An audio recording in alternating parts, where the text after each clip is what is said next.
ভাবি আপনি কি করতেছেন? আল্লাহ গো, আল্লাহ গো, ও মা গো, আল্লাহ গো, আমার হাতটা দিছে ভাইঙ্গা। তনিমা, এই তনিমা, কই তুই? হ্যাঁ ভাবি কোন? আমি তো টিউবওয়েল পর কাম করতেছিলাম। কি হয়েছে? ঘরের ভিতরে আমি আমার টাকা রাখছিলাম, আমার টাকা কই? ঘরের ভিতরে টাকা কই গেছে আমি কেমনে কমু? আমি তো বাইরে কাম করতেছিলাম, আমি তো জানি না। কি তুই জানোস না? না ঠিক আছে, দাঁড়া, আমার টাকা কিভাবে বাইর করতে হয় সেটা আমার ভালোভাবেই জানা আছে। আয়। আরে ভাবি আপনি কি করতেছেন? আল্লাহ গো, আল্লাহ গো, ও মা গো, আল্লাহ গো, আমার হাতটা দিছে ভাইঙ্গা। ও ভাবি আপনি এটা কি করলেন? আমার হাতের মধ্যে ছেঁচা দিলেন কেন? এবার বল তুই আমার টাকা নিয়ে কি করছস? ভাবি আমি তো আপনার টাকা নেই নাই, আমি তো সেই কখন থেকে কইতাছি, আপনি আমার হাতে মারলেন কেন?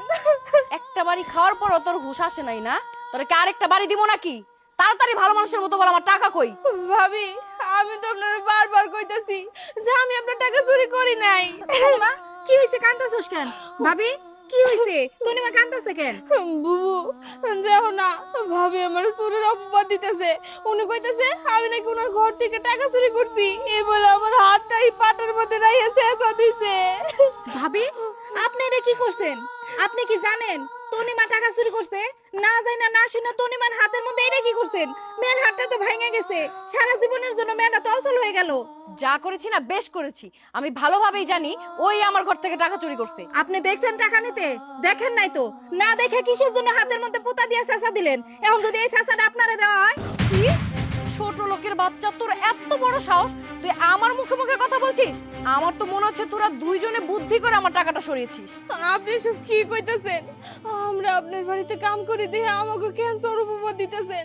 বিশেষ করেন ভাবি, আমরা আপনার টাকা চুরি করি নাই। তাছাড়া আমরা তো ঘরের বাইরে কাম করি, ঘরের ভিতরে তো কাম করি না। কোনোদিনও তো আপনার ঘরে ঢুকি নাই।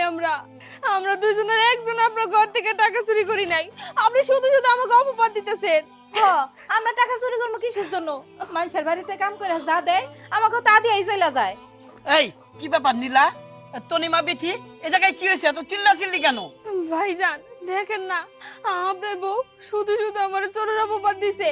আর শুধু অপবাদই না, এই যে পাটা পোতা দেখতেছেন, আমার হাতটা পাটার মধ্যে নিয়ে ইচ্ছা মতো একটা ছেঁচা দিছে। আমার হাতটা ব্যথা হয়ে গেছে, আমি নাড়াইতে পারতেছি না। নীলা তুমি এটা কি করছো? না যায় না শুই না, তুমি আর হাতের মধ্যে এরকম পাটা দিয়ে আঘাত দিছো কেন? হ্যাঁ তুমি কি জানো ওরা টাকা নিচ্ছে? জানি না মানে? তুমি যে কালকে আমার টাকাগুলো দিছিলা ওইগুলো আমি ঘরের মধ্যে রাখছিলাম, এখন যাই দেখি টাকা নাই। ও সারার কেন নিব টাকা? এই চুপ করো। এই টাকা পাও না বইলে টাকা কি ওরা নিচ্ছে? ওই টাকা আমার ব্যবসার কাজে আমি নিচ্ছি। তুমি না যাই না শুই না ওর হাতটাই পাটার মধ্যে রেখে চেঁচাইছো। ওর হাতটার কি অবস্থা দেখো। দেখো, তুমি যে টাকাগুলো আমার না জানাই নিয়ে গেছো, আমি তো এটা বুঝতে পারি নাই। আমি ভাবছি টাকাগুলো মনে হয় ওই সরাইছে।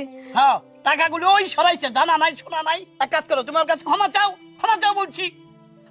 তনিমা বোন, আমি আসলে বুঝতে পারিনি। আমি ভাবছি টাকাগুলো তুই নিছোস, কারণ তোর ভাইজান আমার টাকাগুলো দিয়ে গেছিল। এই টাকা আমি খুঁজে পাইতেছিলাম না, আর খুঁজে না পাই যদি তারে না দিতে পারি সে তো আমারে শেষ করে ফেলাইব। এর জন্য আমি ভুল বুঝা তোরে পাটা দিয়া শেষা দিছি, আমারে তুই ক্ষমা করে দে। আর শোনো, টাকা যদি ওরা নিয়েই থাকে তাই বলে নিষ্ঠুরের মতো এই পাটার মধ্যে হাত রেখে কেউ ছেঁচা দেয়? এই বিচি এক কাজ কর, শিগগির তুই তনি মারাই নিয়ে হাসপাতালে যা। আমি আসতেছি, যা নিয়ে যা।